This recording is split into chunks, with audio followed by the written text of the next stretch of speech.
Good afternoon, everyone. I'm Chief Certified Meteorologist Betty Davis tracking Hurricane Matthew. The 2 o'clock advisory is in on the storm and it remains very, very strong, even with that landfall it made early this morning on that western edge of Haiti. So it's on the move, moving toward the north at 10 miles per hour. Maximum sustained winds are still at 145 miles per hour and the pressure at 949 millibars.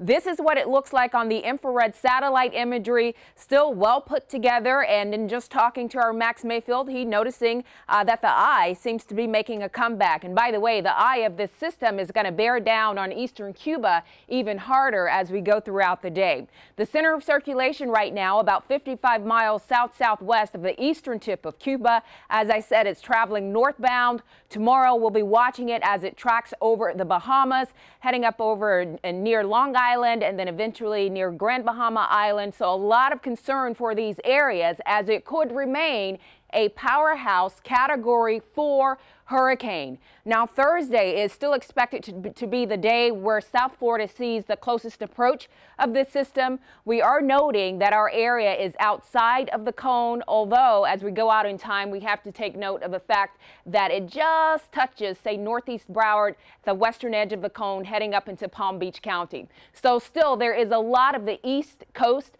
of Florida implicated, and the slightest little jog to the west could make all the difference in terms of how strong our winds will be. Now, if you were with us at the start of the morning, you probably already know that our area is under a tropical storm watch. So we're talking from Marathon up to Key Largo and then extending into Miami-Dade County and Broward County. Now, from Deerfield Beach northbound, heading up toward the county line of Volusia and Brevard counties, there's a hurricane watch in place for those areas. So what does this mean?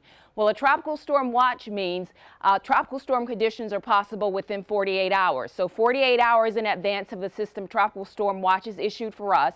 Hurricane conditions possible within the warning area 48 hours in advance. Remember, that hurricane watch is from Deerfield Beach northward. So the rest of us, Broward down into Miami-Dade and most of the Keys, this is what we're going to be focused on, the strength of those winds. And that's going to depend on how close the center is to the coast. Tropical storm force winds, how strong is that? Well, that range is from 39 to 73 miles per hour. It's too soon for us to say if we're going to be on the lower end of that range or on the higher end. So that is what we will be fine-tuning as we go throughout the day and into tomorrow. Of course, we'll have more updates coming up near the top of the hour and on Local 10 News at 4. See you then.